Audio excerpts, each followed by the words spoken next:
रेगिस्तान में फंसी एक औरत जैसे ही थोड़ा आराम करने को हुई, उसने देखा कि उसके सामने कुछ पत्थर अचानक हिलने लगे। वो कुछ समझ पाती उससे पहले ही रेत से एक बिच्छू जैसा डरावना राक्षस बाहर निकल आया।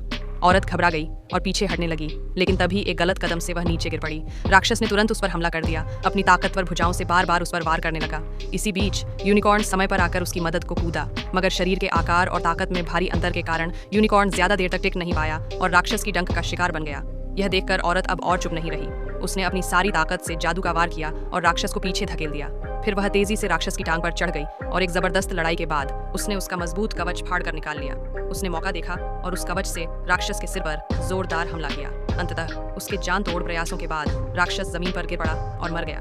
वो सोच ही रही थी कि खतरा टल गया है, तभी उसने यूनिकॉर्न की ओर देखा और पाया कि उसके शरीर में जहर तेजी से फैल रहा है। यूनिकॉर्न अब जीवन और मृत्यु के बीच झूल रहा था।